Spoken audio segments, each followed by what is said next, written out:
May 2025 has been flooded with shiny new pistol releases. Optic ready this, modular that, every brand racing to outdo the next with flashy upgrades and tactical trims. But while everyone's eyes are locked on the latest drops, something more urgent is happening just behind the curtain. Some of the best, most battle-proven handguns are quietly fading out. Not because they failed, but because the market is shifting, and manufacturers are turning the page. Limited stock, discontinued models, early-gen legends, these are the guns slipping off the shelves while no one's watching.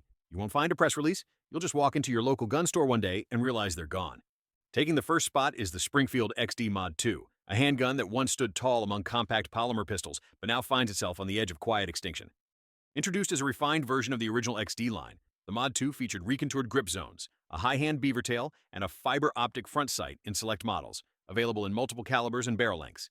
Its most popular configuration was the 9mm subcompact with a 3-inch barrel, lightweight, reliable, and purpose-built for concealed carry. On the range, it delivers what you'd expect from a duty-grade striker-fired pistol. The recoil is snappy but manageable, with a noticeable muzzle flip due to the short slide. Oh, the trigger has a firm wall and a slightly spongy break, but the reset is audible and short. Shooters often note that its grip texture provides excellent control, even under fast strings of fire. The Mod.2 isn't being restocked by major retailers like Sportsman's Warehouse or Palmetto State Armory, and Springfield itself no longer advertises it on their official lineup. Data from True Gun Value shows a clear trend. New listings are declining while used prices are slowly creeping up. This pistol won't turn heads at the range, but it will quietly outperform expectations and disappear before most shooters even realize it's gone. A piece of old-world precision that's quietly slipping from reach, the SIG P210 Target. This model was born from the legendary Swiss P210 design, long revered for its match-grade accuracy and bank vault slide-to-frame fit. The Target variant, built in SIG's New Hampshire factory, features a 5-inch barrel, stainless steel frame, SAO trigger, and adjustable rear sights, chambered in 9mm. It's designed for precision shooting, not speed, and it shows. On the range, the P210 Target delivers what few modern pistols can, pure mechanical harmony. The trigger breaks clean at around 4 pounds with zero creep, and the recoil impulse is smooth and linear. Shooters consistently report one-hole groups at 25 yards with quality ammo, and the all-steel construction soaks up recoil like a sponge. But here's the catch. SIG discontinued the standard P210 model, and the Target is no longer featured in their 2025 consumer catalog. Retail availability is drying up fast. Several U.S. distributors, including Impact Guns and Omaha Outdoors, now list the Target variant as out of stock with no expected return. Secondhand prices have already spiked by 20–30% since late 2024 on GunBroker. When a gun built for surgical precision fades from production, it doesn't make a sound. But collectors and serious marksmen are already listening and moving fast. The Walther Q5 Match steel frame, a full-size, all-steel competition pistol that may be entering its final act, built on a 43-ounce steel frame. The Q5 SF was Walther's answer to serious competitors who demanded control, weight, and a tuned factory trigger straight out of the box. It boasts a 5-inch barrel, front and rear slide serrations, optics ready cut, and the famous performance duty trigger with a 5.6 lb pull and crisp reset. With its weight and balance, the recoil feels almost non-existent, and its return to target is immediate. Many USPSA shooters have described it as point-and-click accurate, even in rapid strings, but its future on the shelves is uncertain.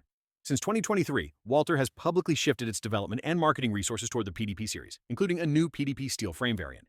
As of mid-2025, several major U.S. retailers, including Brownells and GunMag Warehouse, have scaled back listings of the Q5 SF, with some configurations labeled limited production or not returning to stock. While it hasn't been officially discontinued, the writing is on the wall. Walther is clearly positioning the PDP line to carry the torch forward. For those who value match-grade performance and a frame that absorbs recoil like granite absorbs water, the Q5 SF is a vanishing breed worth securing now, not later. Sliding into fourth place is the CZ Shadow 2 Compact, a downsized version of CZ's Competition Titan and one of the most elusive steel-framed compacts of 2025. This pistol carries the DNA of the full-size Shadow 2, but trims it down to a more carry-friendly package. It sports a 4-inch cold hammer-forged barrel, aluminum grips, fiber optic front sight, and a DASA trigger that breaks clean in single action at roughly 3.5 pounds. The recoil impulse is soft, almost muted, thanks to the low-bore axis and the pistol's all-metal weight. Shooters have reported 1.5-inch groupings at 15 yards right out of the box, without any tuning. So what's the problem? It's become incredibly hard to track down. Although CZ hasn't officially discontinued the Shadow 2 Compact, availability has remained limited since its release. Many U.S. retailers, including Reed's and Kentucky Gun Co., list the gun as out of stock more often than not. Unlike the full-size Shadow 2, the compact model hasn't seen wide distribution, especially in North America. Collectors are already treating it like a future classic. Its combination of elite performance, carry-capable form, and limited import numbers has made it a quiet obsession in CZ forums. If you see one in the wild, don't hesitate. The Shadow 2 Compact isn't fading, it's vanishing. A pistol that started as a military submission and turned into a commercial sleeper hit. The Glock 19X, originally designed for the U.S. Army's XM-17 trials. The 19X blends a full-size Glock 17 frame with the shorter Glock 19 slide. It features a 4.02-inch barrel, Glock's marksman barrel rifling, and comes standard with night sights and an NPVD-coated slide in Glock's now iconic Coyote Tan. With 17 plus in 1 capacity and optional 19 or 24-round mags, it offers impressive firepower in a duty-sized grip that's surprisingly shootable. At the range, the 19X is exceptionally stable. The longer grip provides better control under recoil than the G19, while the shorter slide returns to target quicker than the G17. It's widely regarded as one of Glock's flattest shooting 9mm pistols, especially when paired with heavier grain loads. But here's where it gets tricky. While the 19X isn't discontinued, dealers have reported reduced shipments throughout early 2025. Cabela's and Midway USA show irregular restocks, and international demand, especially from military surplus collectors, has been eating into available inventory. On forums like Glock Talk, users note that factory-fresh 19X models are selling faster than they arrive. This isn't just a range workhorse, it's quickly becoming a Glock oddity. And once they dry up, don't count on Glock doing another tan frame crossover anytime soon. Halfway through the list, we landed on a pistol that made a big impression, then disappeared almost as fast. The first-generation Bull Armory 2011, released as an entry into the growing modular double-stack 1911 market. This model came with a 5-inch bull barrel, skeletonized trigger, full-length dust cover, and aggressive front and rear serrations. Out of the box, it offered a competition-ready platform with match-grade accuracy and tuned internals that required no aftermarket fuss. Shooters who got their hands on the first-gen praised its exceptional balance. The recoil impulse felt light and fast, with flat return to target and minimal muzzle rise. The factory trigger broke around 3.5 pounds, clean and short. On competition ranges, it ran with pistols twice its price. But in 2024, Bull Armory transitioned to updated variants with subtle changes, most notably in the slide profile, serration cuts, and barrel geometry. As of 2025, the original generation is no longer listed on the company's site. SIG distributors, including Gun Prime and Atlantic Firearms, have confirmed the SKU is inactive. Demand on the secondary market has skyrocketed, with verified Gen 1 models now commanding 25–40% premiums on forums and collector groups. If you missed it the first time, finding one now is like chasing smoke, and the longer you wait, the steeper the climb. Not every disappearing gun was flashy. Some, like the original M&P Shield 1.0, just quietly did their job for a decade, and now they're quietly leaving the stage. Released in 2012, the Shield 1.0 was one of the pistols that defined modern concealed carry. It featured a 3.1-inch barrel, polymer frame, striker-fired action, and slim single-stack profile that made Appendix or IWB carry easy and reliable. Offered in 9mm to 40 S&W, and later 45 ACP, it became a staple for law-abiding citizens and off-duty officers alike. Shooting the Shield 1.0 was never glamorous, but it was honest. The recoil in 9mm was snappy due to its lightweight frame, but the grip angle and low-bore axis helped control it. The original trigger had noticeable grit, yet the break was consistent, and the reset was short enough to matter. For most carriers, it was good enough, until the 2.0 and Shield Plus lines arrived. By 2025, Smith & Wesson no longer manufactures the 1.0. Most retailers list it as discontinued, with occasional NOS, new old stock units popping up. On Gunbroker and Arms List, the price for clean first gens has crept up, especially for models with manual safety. This is the kind of pistol that built reputations quietly, and now disappears the same way. If you see one still sealed in a box, think twice before passing it up. Eighth on the list is a revolver that's quietly held its ground for years, the Taurus Tracker 627. It's not fancy, not flashy, but it's earned a loyal following the old-fashioned way. By working, the 627 is a 7-shot 357 Magnum with a 4-inch ported barrel, full underlug, and a ribbed rubber grip that makes it surprisingly comfortable to shoot. It weighs in at just over 35 ounces, balancing rugged durability with packable heft.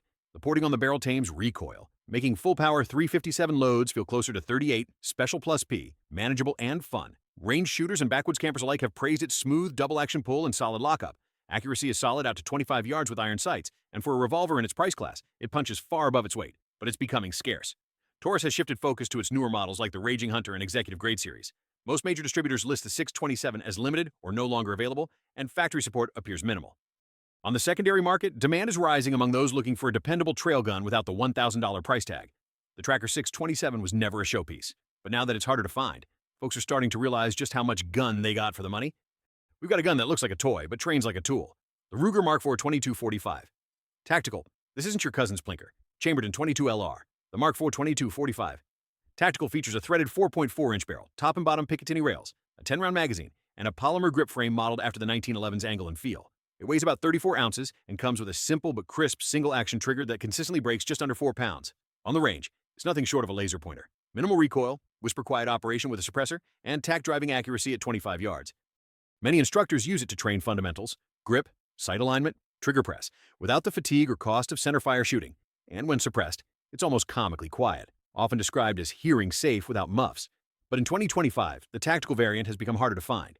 Ruger appears to be shifting attention to the light and competition models, while the tactical configuration disappears from many major retailer inventories. Shops like Sportsman's Guide and Grab-A-Gun show intermittent stock, with no guarantees of restock. Whether you're building a suppressed trainer or just want a rimfire pistol that behaves like a serious tool, the 2245 Tactical deserves a place in your collection, while you can still find one. Rounding out the list at number 10 is a pistol that dropped fast and disappeared even faster, the Konik TTI Combat. This limited edition collaboration between Konik and Taran Tactical Innovations arrived with serious pedigree. Built on the proven Mété SF frame, it features a 4.6-inch barrel, ported slide, fiber optic front sight, a crisp 3.8 lb flat-face trigger, and an optic-ready cut. Each unit came with TTI-branded Cerakote, extended mag release, undercut trigger guard, and two 18-round magazines. It was competition-ready the moment it left the box. Those lucky enough to shoot it have described it as one of the flattest shooting Kaniks ever made. Recoil is minimal, the reset is tactile and fast, and the overall handling balances like a tuned 2011. But without the price tag, trigger press feels glassy, and return to target is instinctive, even under speed. But good luck finding one now. Only a few thousand units were produced globally, with a small number allocated to the US. By Q2 of 2025, nearly all major retailers listed as sold out or discontinued. On Gunbroker, prices have surged past MSRP, with sealed boxes now fetching collector-level premiums. This isn't just a pistol. It's a short-lived icon, and if you blinked, chances are it's already gone. There's a lot of noise in the gun world these days. New optics-ready slides, modular frames, flashy marketing. But while that noise keeps everyone looking forward, the smart ones keep an eye on what's fading out. Every handgun in this list has one thing in common. It's still around, but just barely. And when they're gone, they're not coming back in the same form, if at all. Whether you're a collector, a shooter, or someone who simply doesn't like missing out, now is the time to act. Keep your eyes open, check your local shops, and don't assume that great guns will always be on the shelf. If you found a favorite in this list, or if you've got your own disappearing gem, drop it in the comments. I'd love to hear what you're chasing. Hit like, consider subscribing, and I'll see you in the next one.